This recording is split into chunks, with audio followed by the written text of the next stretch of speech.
So it's 2000. You've just had 8 main series Final Fantasies, or 6 if you're in the West, creating a worldwide sensation.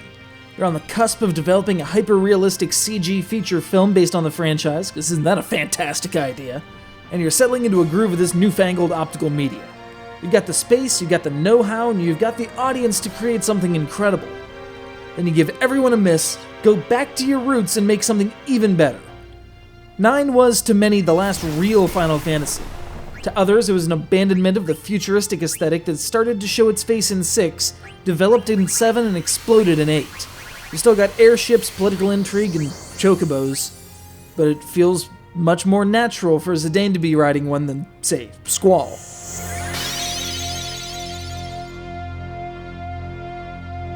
When I say going back to the series' roots, I have to qualify the hell out of it.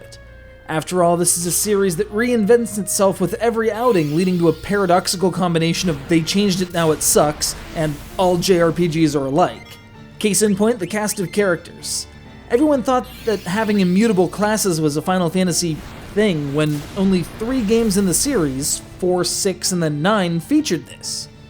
Some characters were flavored a certain way, of course. Christus is kind of a Blue Mage, and Sid Highwind is kind of a Dragoon, but you can stick whatever summons, junctions, or command materia you want on either.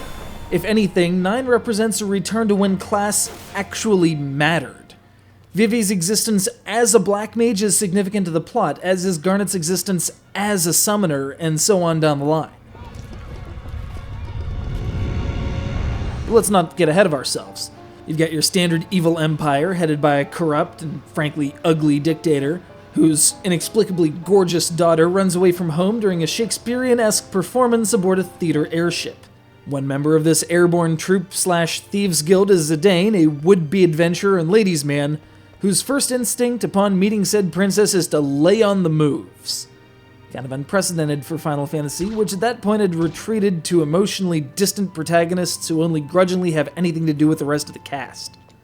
Add a few royal relationships, a ball-busting Knight Templar, the return of an equipment system that allows for wearing more than 2 items at a time, an AP-based ability learning system tailored to each character, and plenty of backhanded references to its predecessors, and you've got an engaging, interesting game.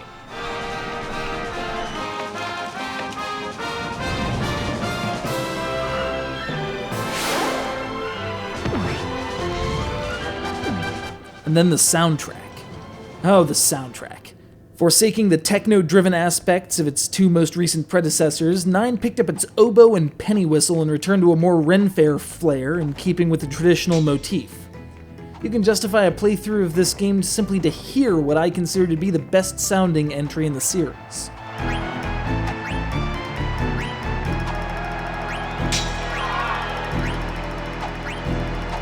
And no discussion of 9 would be complete without mentioning the active time event system, basically an optional pause in the main narrative to provide a glimpse of what's going on outside your party. One could consider this a diametric counterpart to the Star Ocean series' private actions, which give you supplemental information and details on your party, but remaining focused on the main character as a participant in each exchange. ATEs grant the same kind of information, but completely divorced from the character you control, giving an even more naturalistic look at the actions of your compatriots. If it sounds like I've taken too hard a turn into the analytical, know that if any Final Fantasy deserves it, it's 9.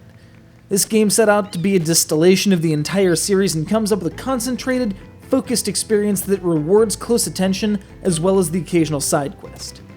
If I have any gripes with the experience, it's that the card game system is a complete afterthought, suffering from both overcomplicated mechanics and a lack of tangible benefits. You can be the greatest card player in the world, but aside from respect and a certificate, that means nothing at all. Give it a pass and just enjoy the game for what it is, devoid of the dark cynicism that any current trends in the series may have instilled in you. After all, once you start down the dark path, forever will it dominate your destiny.